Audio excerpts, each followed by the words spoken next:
আসসালামু আলাইকুম। প্রিয় দর্শক, অন্য মঞ্চের আলাপচারিতায় আপনাদের সকলকে আমন্ত্রণ জানাচ্ছি। ইউনূস দিল্লি মুখোমুখি, এই প্রসঙ্গটা নিয়ে কথা বলবো। আমি বললাম ইউনূস দিল্লি মুখোমুখি, বলতে তো পারতাম ঢাকা দিল্লি মুখোমুখি, কিন্তু না। কে ঢাকা? কার ঢাকা? ঢাকা বাংলাদেশের রাজধানী। বাংলাদেশ ভারত কখনোই মুখোমুখি ছিল না, কিংবা ঢাকা দিল্লি কখনোই মুখোমুখি নয়।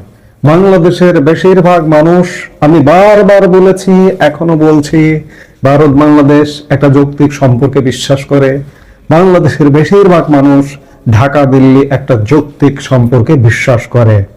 ইউনূস ঢাকার কিছু নয়, ঢাকার কেউ নয়, অবৈধ দখলদার, যার দরুন বাংলাদেশের ক্ষতি যা হয় যাতে সেই কর্মকাণ্ডগুলোই বেশি করে করছে বা করে।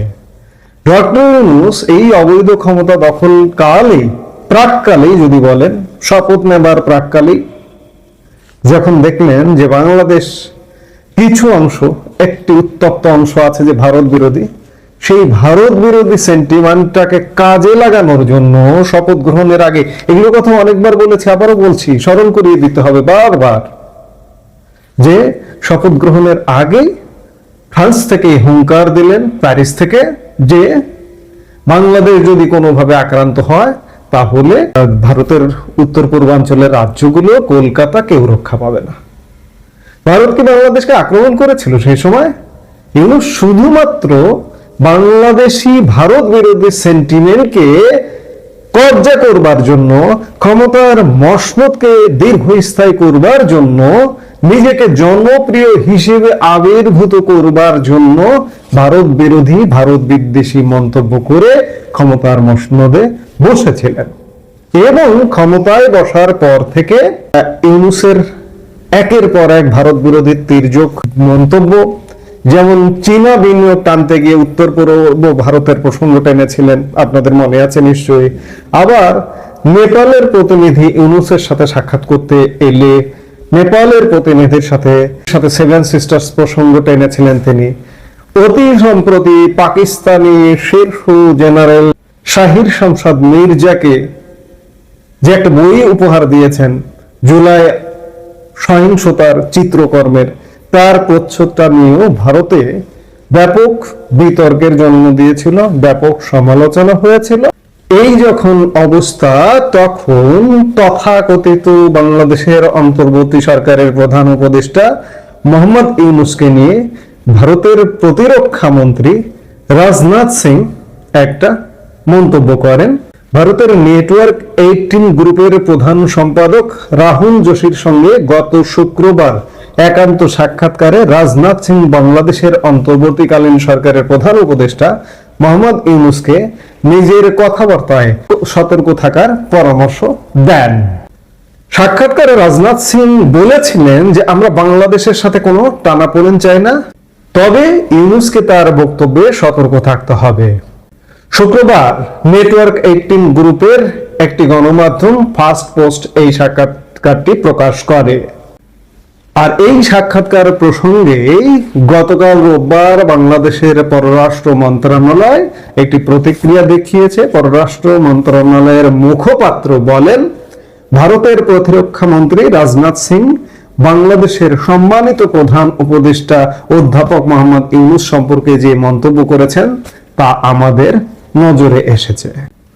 তিনি পুনর্ব্যক্ত করেন, বাংলাদেশ ভারতের সঙ্গে সার্বভৌম সমতা, পরস্পরের অভ্যন্তরীণ বিষয়ে হস্তক্ষেপ না করা এবং পারস্পরিক শ্রদ্ধার ভিত্তিতে পারস্পরিকভাবে লাভজনক সম্পর্ক বজায় রাখতে অঙ্গীকারাবদ্ধ। এই মুখপাত্র আরো বলেন, বাংলাদেশ বিশ্বাস করে যে দৃষ্টিভঙ্গির পার্থক্যগুলো গঠনমূলক ও শ্রদ্ধাশীল সংলাপের মাধ্যমেই সবচেয়ে ভালোভাবে সমাধান করা সম্ভব। রাজনাথ সিং কিন্তু তার সাক্ষাৎকারে কথাও বলেছিলেন যে ভারত বাংলাদেশের সাথে কোনো দ্বন্দ্ব চায় না, একটা সুন্দর স্বাভাবিক সম্পর্ক চায়। আপনি একের পর এক তির্যক মন্তব্য করে যাবেন, আপনার তির্যক মন্তব্যকে সতর্ক করে দেবে ভারত, আর আপনি সেটি নিয়ে প্রতিক্রিয়া দেখাবেন, এটা তো ভারত নিশ্চয়ই স্বাভাবিকভাবে নেবে না বা নেয় না। এবং ভারতীয়রা এটি বলছে যে রাজনাথ সিং যে কথাটি বলেছেন সেটি যথার্থ বলেছেন ইউনূসের জন্য। এমনকি আমরা বাংলাদেশের মানুষও মনে করি যে ইউনূসের বাড়াবাড়িপূর্ণ কথাবার্তা, বিশেষ করে ভারতকে নিয়ে, কারণ আমরা ভারতের সাথে সুন্দর সম্পর্ক বজায় রাখতে চাই। আজকে 15 মাসে ভারতের সাথে সম্পর্ক খারাপের কারণে আমরা বহু ক্ষতিগ্রস্ত হয়েছি। অর্থনৈতিক, পর্যটন, চিকিৎসা, ব্যবসা বাণিজ্য, নানা ক্ষেত্রে আমরা বহুমুখী ক্ষতিগ্রস্ত হয়ে গেছে। আমাদের ভিসা 15 মাসে আমাদের পর্যটন ভিসা টোটালি বন্ধ। ভারতের শুধুমাত্র দুটো ভিসা চালু আছে, চিকিৎসা ভিসা এবং শিক্ষার্থীদের জন্য ভিসা। এটিও সীমিত, যথেষ্ট যাচাই বাছাই করে দেয়া হয়। বাংলাদেশের বহু মানুষ ভারতের উন্নত চিকিৎসা থেকে বঞ্চিত হচ্ছে গত 15 মাস যাবত। আমরা তো এমনটা চাই না। আজকে ইউনূস দিল্লি মুখোমুখি, বাংলাদেশ ভারত কিন্তু মুখোমুখি নয়। এর শেষ কোথায়? এর শেষ নিশ্চয়ই হতে হবে, ইউনূসের অবসান হতে হবে। ইউনূসের অবসান হলেই কেবলমাত্র ভারত বাংলাদেশ সম্পর্ক উন্নয়ন সম্ভব। এছাড়া কোনোভাবে এই সম্পর্কের উন্নয়ন আর সম্ভব নয়। ইউনূসের বিদায় হতে হবে। ইউনূসের বিদায় ঘন্টা ইতিমধ্যে বেজে গেছে, সময়ের ব্যাপার। আমরা বলছি, বারবার বলছি, কিন্তু আর কত ভাই? একটা সহ্যের তো সীমা আছে। সকল সীমা লঙ্ঘন করে ফেলেছে ইউনূস। কাজে ইউনূসের বিদায় হতে হবে। ভারত বাংলাদেশ সম্পর্কের মতো বাংলাদেশের নানা ক্ষেত্রে একটা স্টেবল পরিবেশ আসতে হবে, সেটি একান্ত কাম্য। নইলে বাংলাদেশের খুব বড় ধরনের ক্ষতি হয়ে যাবে। আজকে হেডলাইন দেখে বা ব্যানার দেখে আপনারা বুঝতে পারছেন আমি কি কথাটা বলছি, যে 13 নভেম্বর সেদিন ঢাকা শহরে কি মিলিশিয়া থাকবে নাকি পুলিশ থাকবে, এই বিষয়টার উপরে। তো এই বিষয়টা নিয়ে কথা বলতে গেলে আপনার পুরো ব্যাপারটা আপনাকে একটু কষ্ট করে আজকে শুনতে হবে। সেটা যদি 10 মিনিট 15 মিনিট হোক, তা তো একটু কষ্ট করে শুনলে হয়তো অনেক ইনফরমেশন পেয়ে যাবেন। এই যে মিলিশিয়ার কথাটা, হঠাৎ করে মিলিশিয়ার কথা কেন? আপনি দেখেন বেশ কয়েকদিন যাবৎ ফেসবুকে আসছে হঠাৎ করে যে 7,000 মিলিশিয়া নামছে, 8,000 মিলিশিয়া নামাবে, ওই আসিফ মাহমুদ সজীব ভুঁইয়ার তৈরি করা 8,000 পুলিশ, তাদের পুলিশ পোশাক নিয়ে, তাদের পুলিশের পোশাকে তাদেরকে নামানো হবে, তারা সবাই ফাইট করবে, এই করবে সে করবে, ব্যাপক।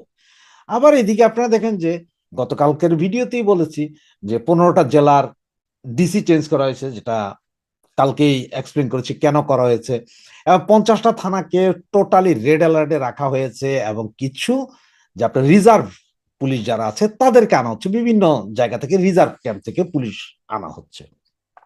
রিজার্ভ ক্যাম্প থেকে যাদেরকে আনা হচ্ছে তাদের অধিকাংশই কিন্তু আবার আওয়ামী সমর্থক বলে তাদেরকে রিজার্ভে পাঠিয়ে দেওয়া হয়েছিল 5ই আগস্টের পরে, তাদেরকে আবার এখন আনা হচ্ছে এই জায়গায়।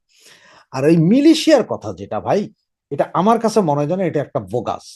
কারণ আওয়ামী লীগ এই 13ই নভেম্বরের এটা ডেকেছে মাত্র 1 সপ্তাহ আগে। 1 সপ্তাহের ভেতরে ভাই 8,000 মিলিশিয়া তৈরি করে রাইফেল বন্দুক দিয়ে নামায় দেওয়া যায় না, এটা হচ্ছে ফুল বোগাস। একটা কথা একটু স্মরণ করেন তাহলে আপনারা বুঝবেন।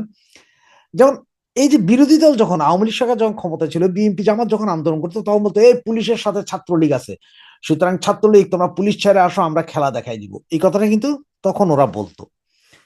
আর ঠিক এখন আমরাও কিন্তু সেম কথা বলতেছি, ও ভাই জামাত বিএনপি তোমরা তো ইয়ের সাথে আছো, পুলিশ বিডিআর এর সাথে আছো, ওদের ছাইরে আসো, আমরা খেলা দেখাই দিব। দেন ওরাও জানে ওই যে তখন যে ওরা বলতো যে ছাত্রলীগ আছে পুলিশের ভেতরে, যে কাউরে একটা ছবি তুলে দিয়ে এইটাই ছাত্রলীগের হেলমেট বাহিনী অমুক তো, সিভিলে অনেক পুলিশ নামতো, তাদেরও ছাত্রলীগ বানিয়ে দিত। ঠিক এখন সেম খেলাটা আবারও আপনাদের সাথে খেলছে, যে মিলিশিয়া নামবে। ওরাই খবরটা লিক করছে, ওরাই বলছে যে এই ধরনের খবর দিয়ে দাও, মিলিশিয়া নামবে 8-10 হাজার, ভয়ে যাতে আতঙ্ক থাকে আওয়ামী লীগ ছাত্রলীগের পোলাপান। এটা হচ্ছে মূল থিওরি, আপনারা একটু চিন্তা করেন। এখন 13 তারিখ আসলে হবেটা কি, বা 13 তারিখ কি করতে বলছে? 13 তারিখে বলছে lockdown. Lockdown, Dhaka city lockdown, তার মানে ঢাকার সিটির চতুর্দিকে কিছু যাবে না, কিছু আসবে না, ভেতরেও কাজ কাম হবে না, বাইরের দিকেও যাইতে পারবে না, কেউ ভিতরের দিকে আসতে পারবে না। লকডাউন মানে এরিয়াটা পুরাটাকে, পুরো ঢাকা সিটিটাকে লক করে দেওয়া, একটা জায়গায় লক করে দেওয়া, মানে কোনো কার্যক্রম থাকবে না। তাহলে এইটার জন্য তো ঢাকা সিটিতে যারা আছে বা আপনারা যারা পৌঁছে গেছেন তারা তো পৌঁছে গেছেন, আর যারা পৌঁছাইতে পারেননি তারা তো পৌঁছাইতে পারবে না। তাহলে তারা তাদের তাদের এলাকায় সেম কাজটা করবেন, প্রতিবাদ জানাবেন, মিছিল মিটিং করবেন যতটুকু সম্ভব। তো এই প্রতিবাদের একটা কাহিনী আমি আপনাদেরকে একটু বলি। এটা এটা গল্প না, এটা কিন্তু বাস্তব। 2005 সালে, তখন মাত্র আমার 4 বছর হয়েছে, আমরা ফ্রান্সে আসছি। হঠাৎ করে এক রাতে দেখি যে ফ্রান্সে ব্যাপক গন্ডগোল। তার মানে কি, বিভিন্ন জায়গায় ছেলে পেলেরা নাইমা এই গাড়ির গ্লাস ভাঙতেছে, কোথাও কোথাও দোকানের গ্লাস ভাঙতেছে, এই অবস্থা করতেছে। ঘটনা কি, টিভি খুলে দেখলাম যে সন্ধ্যা 7টার সময় 3টা নিগ্রো ছেলে ফুটবল খেলা আসার সময় পুলিশ দৌড়ানি দিছে মাদক ধরার জন্য। ওরা যে একটা পাওয়ার হাউস স্টেশন বা ট্রান্সফরমার স্টেশনের ভিতরে ঢুকে গেছে। ওখানে ঢুকে যাবো, ওখানে তো ইলেকট্রিসিটি বেশি থাকে, সুতরাং ওখানে ব্লাস্টে 2জন মারা গেছে, একজন জীবিত ছিল। এরপরে এটা নিয়ে খেপে গেল কারা, পুরা কালাইয়া আর আরবরা। কারণ এরা আফ্রিকান, আরব বলতে এখানে আফ্রিকান, মরক্কো, তিউনিস, আলজেরিয়া সব আফ্রিকান। এরা খেপে গেলে এরা বলে যে পুলিশ এদেরকে ইচ্ছাকৃত হত্যা করলো। এরপর দিন থেকে দেখলাম কি, পরদিন দেখলাম বিভিন্ন জায়গায় 2-4 জন, 5 জন, 7 জন, 10 জন করে এরকম পোলাপাইন সারাদিন বিভিন্ন রোডের অলিতে গলিতে এরা ঘুরতেছে, গ্রুপে গ্রুপে 4 জন, 5 জন, 3 জন, 2 জন, এভাবে ঘুরে। তো এগুলো তো নর্মাল, আমাদের জন্য হচ্ছে পোলাপাইন ঘুরে এইখানে, এটা কেউ কেয়ারই নেই। আমরা কেয়ারই নেই। হঠাৎ করে সন্ধ্যার সময়, মানে জাস্ট আপনার সন্ধ্যা 6:30, 7টার দিকে হঠাৎ করে দাউ দাউ করে বিভিন্ন জায়গায় আগুনের লেলিহান শিখে। কিরে, জানলা খুলে দেখলাম আমার বাসার সামনে যে পার্কিং আছে, শত শত গাড়ি, রাস্তার উপর চতুর্দিকে পার্কিং এ গাড়ি আছে। এই গাড়িগুলোতে দিকে যারা পেট্রোল ঢালতেছে আর ম্যাচ মারতেছে, পেট্রোল ঢালতেছে, ম্যাচ মারতেছে, তার মানে সব গাড়ি জ্বলে যাচ্ছে। এক বিভীষিকাময় অবস্থা। সেই সময় শুধুমাত্র প্যারিস শহরের জন্য প্রায় 40,000 পুলিশ নামানো হয়েছে। এগুলা এই পুলিশ সেই পুলিশ না, এটার মধ্যে আপনার বিভিন্ন ধরনের পুলিশ আছে, মানে হিংস্র পুলিশ পর্যন্ত, ব্যাপক আগ্নেয়াস্ত্র নিয়ে। কন্ট্রোল করা গেল না। এরপর দিন দেখলাম, এখন আমরা সবাই আতঙ্কিত, কি হলো কি হলো। এরপর দিন আমি যাচ্ছিলাম আপনার ফ্রান্স থেকে নিস একটা শহরের দিকে। প্যারিস শহর থেকে বের হয়ে নিচের দিকে যেতে 2.5 ঘন্টা লাগে। হঠাৎ করে কিছুক্ষণ পর দেখি যে ট্রেন বন্ধ। কিরে, ডান দিকেও আপনার মাইলকে মাইল জায়গা খালি, বাম দিকেও খালি, সামনেও খালি, কারণ এটা হচ্ছে জমিনের উপর দেওয়া যাচ্ছে। আশপাশে অনেক দূরে দূরে বাড়িঘর। কি সে ঘটনা, কি সবাই ইয়ে করতেছে, অনেকক্ষণ দাঁড়ানো, বলতেছে ট্রেন লাইন উপড়ে ফেলছে। কারা, কে বা কারা ট্রেন লাইন উপড়ে ফেলছে, এই জন্য ট্রেন যাচ্ছে না, মানে আমাদের এটা যাচ্ছে না, ওই দিক থেকে আসতেছে না, ওই দিকেও নাকি উপড়ে ফেলছে। এটা শুনতে শুনতে শুনতে শুনতে শেষ পর্যন্ত আমাদের 3 ঘন্টার যাত্রা, যেখানে আমি সকাল 10টায় পৌঁছেছিলাম, সেখানে যাই পৌঁছলাম রাতের 10টায়, মানে প্রায় 12 থেকে 14 ঘন্টা লেটে। এবং জায়গায় জায়গায় শুনতে পারলাম যে একই অবস্থা, টিভি নিউজ সব জায়গায় একই অবস্থা, বিভিন্ন জায়গায় ট্রেন লাইন উপরে, সারা দেশে, সারা ফ্রান্সে একই অবস্থা, সব জায়গায় গাড়ি জ্বলছে।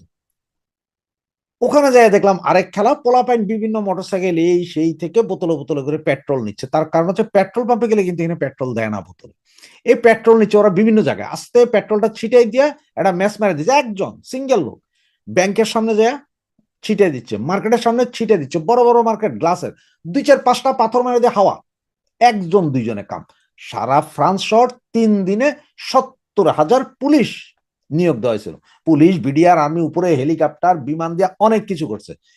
3 দিনে তারা নিঃশ্বাস নেওয়ার উপায় ছিল না। পরে সরকার সেখানে নেগোসিয়েশন করতে হয়েছিল। এটা ছিল একটা আন্দোলন। আফ্রিকান কালাইয়া, আরবেরা, ইমিগ্রেন্ট এরা করছিল একটা আন্দোলন। বাংলাদেশে তো আসলে আমরা যে ঢাকা লকডাউনের মতো সেরকম কিছু করছি না। না, আমরা তো ওখানে যাচ্ছি ভাই, শান্তিপূর্ণ মিছিল করব, আমরা হয়তো শান্তিপূর্ণ ভাবে দাঁড়াইয়া গান গাইবো, এই সেই করবো। এছাড়া তো কিছু তো আমাদের এখন করার মতন উপায় নেই বা সক্ষমতা নাই। আগে এক সময় আমাদের সক্ষমতা ছিল, এরশাদ পিরিয়ডের আন্দোলন, খালেদা পিরিয়ডের আন্দোলন, আমাদের ব্যাপক সক্ষমতা ছিল।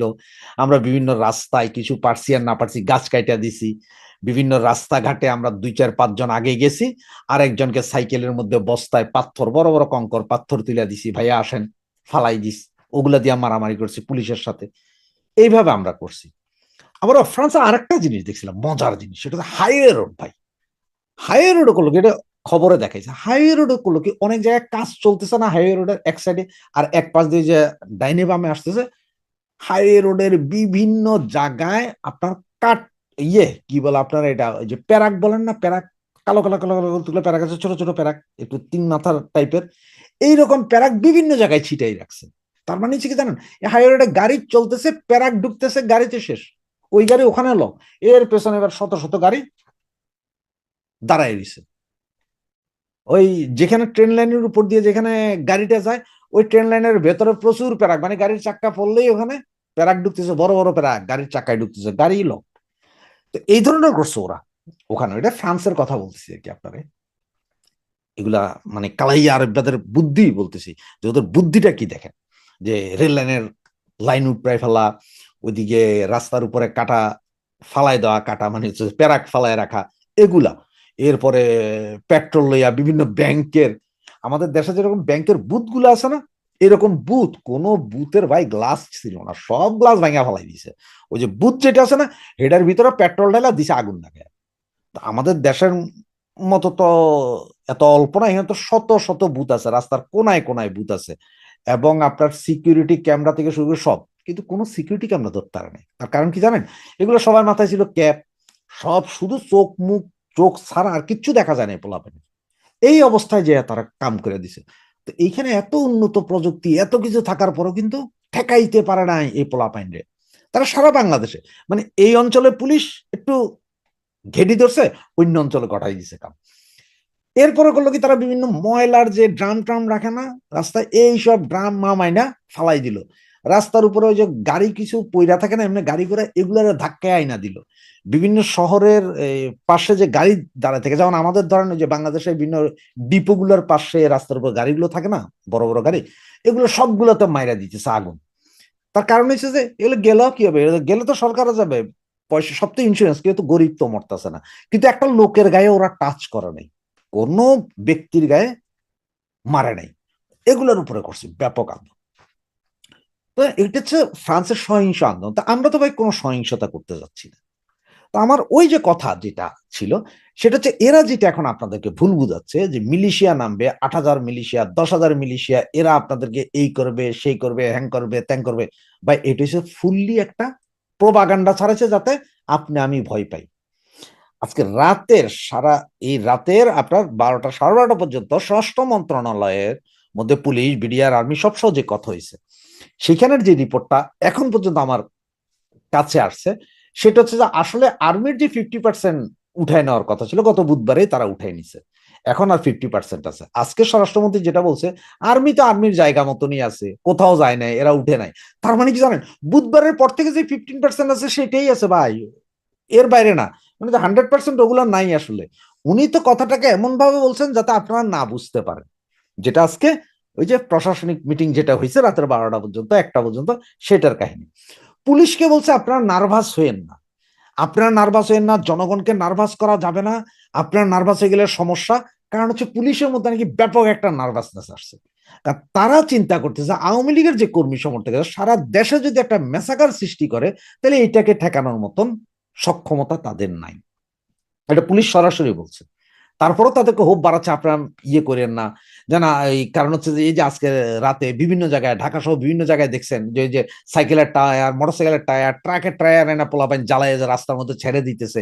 এগুলাতে তারা অলরেডি ভয় পাওয়া শুরু করছে। তো এই ভয়টা কিন্তু একটা মজার জিনিস, এই ভয়গুলো পাওয়া একটা মজার জিনিস, যে পুলিশের মধ্যে একটা ভয় আছে, কারণ পুলিশের কাছে অস্ত্র নাই। তারা চিন্তা করতে আমরা তো গুলি করতে পারবো না, গুলি করতে না পারলে তো পোলাপাইন যদি পিঠা দেয় আমাদের, তখন কি করবে? এইসব ভয়ের কারণে, এইসব আতঙ্কের কারণে, যেহেতু পুরো গভর্নমেন্টের মধ্যে আতঙ্ক শুরু হয়ে গেছে, তার কারণে ওনারা আপনাদেরকে মিলিশিয়ার ভয় দেখাচ্ছে। এবং বিএনপি বলতেছে ওনারা নামবেন, এদিকে আবার জামাত বলতেছেন ওনারা নামবেন ওনাদের পিআর এর জন্য। বিএনপির এমপি প্রার্থী অমুক প্রার্থীর বিরুদ্ধে তমুক প্রার্থী, এগুলা নিয়ে তাদের মধ্যে গ্যাঞ্জাম আছে। যতই নামার চেষ্টা করুক, সবারই একটা কি আছে, বাইন্ডিং আছে। ওনারা অত বেশি অ্যাগ্রেসিভ হইতে যাবে না। যদি অ্যাগ্রেসিভ হইতে যায়, যদি মনে করেন যে আপনাদের ধরতে আসছে, তাহলে আপনারাও দিবেন। বা আমাদের মধ্যে সবচেয়ে বড় দোষ কি, হয়তো বিএনপির 10 জন আসছে বা 15 জন একটা গ্রুপ আইতেছে, আমরা 20 জনের মিছিল করতেছি। ওই 15 জনের গ্রুপ পিছন থেকে ধর ধর কইছে, আর আমাদের 15 জন, আমরা যে 20 জন আছি তার মধ্যে আমরা 19 জনে ভেঙে গেছি, একজন ধরা খাইছে না। সব ওইখানে দাঁড়ায় যান, ঘুরা দাঁড়ান বেলটা নিয়ে, দেখবেন যে ওই যেগুলো চিলে ধর ধর ধর সেগুলোই পালাবে। দুই একটা এরকম দুই একটা যদি একবার হিট করে দিতে পারেন, দেন রাস্তা ক্লিয়ার, দেন ওই এলাকা থেকে আপনারা যান না, কিন্তু আগে একবার হিট করে দেন। এই হিটিং করাটা ক্যাট এন্ড মাউস, মানে আপনারা হিট করতে আসার আগে আপনি হিট করে দিতে পারলে ফুল ক্লিয়ার, পাবলিক নামে এরপর ওদের পিটাইবে। সুতরাং এই হচ্ছে যে কাহিনী। সুতরাং আপনাদের মনে হয় বুঝাইতে পারলাম আমি যে এইসব কি মিলিশিয়া ফিলিশিয়া এগুলো ফাউল কথা। আমরা শান্তিপূর্ণ করব, আমাদের যদি বাধা দিতে আসেন আমরা সেখানে আপনাদেরকে প্রতিহত করব। আর যেহেতু ঢাকা সিটি লকডাউন, আমরা সবাই যে কালকেই ঢাকা যাওয়ার চিন্তা করতে হবে তা না, কারণ এখন ব্যাপক চেকিং হবে। আমরা ঢাকা শহরে আশেপাশে রাস্তাঘাটে যেখানে পারবো সেখানেই আমরা তাদের সেটার প্রতিবাদ করব। তার মানে হচ্ছে ঢাকা থেকে কিছু আসবে না, ঢাকাতে কিছু যাবে না। আর ঢাকার ভেতরে আমাদের ভাইয়েরা যারা আছে তারা ঢাকা শহর সামাল দেওয়ার জন্য ইনশাল্লাহ প্রস্তুত আছে, তারা তাদের প্রস্তুতি গুড করে দিবে। আবার ভয় পায় না যে আজকে যে 15 জন ধরা খাইছে, যে 15 জন ধরছে, আওয়ামী লীগের বিশাল একটা গন্ডগোলের সিস্টেম আমরা বের করে দিই। কি 15 জনে মিলে বলে 2 লাখ বেলুন উড়াবে আকাশে। শালা পাগলের বংশধর 2 লাখ বেলুন দিয়ে প্রতিবাদ করবে, এটা আর বিশাল কি? এটা ধরে তোমরা বিশাল কাম করে বলো, পেপার পত্রিকা আসছে, কিন্তু এগুলোতে ভাই ফাউল। আমাদের ধরতেছে এত ছেলে পেলে অ্যারেস্ট হওয়ার পরও কি আমাদের কোনো ঝটিকা মিছিল বন্ধ হয়েছে? মিছিল বন্ধ হয় 13 তারিখে। আমাদের মনে রাখতে হবে আমরাই সফল হব। আমরা সফল হইতে হলে আমরা টেকনিক করতে হবে, টেকনিক করলে আমরা সফল হব। তার মানে ওই একই কথা, ঢাকা শহরে কিছু যাবেও না, কিছু আসবে না। কোথায় আমরা কি করতে হবে তা নিজে নিজে চিন্তা করুন। আর ভিডিওটা যদি এখন পর্যন্ত দেখে যদি কিছু না বুঝুন, তাহলে এই ভিডিওটাকে 2 বার 3 বার 4 বার 5 বার বুঝে নেন, এরপরে হইলেও আপনার কিছু না কিছু বুঝতে পারবেন।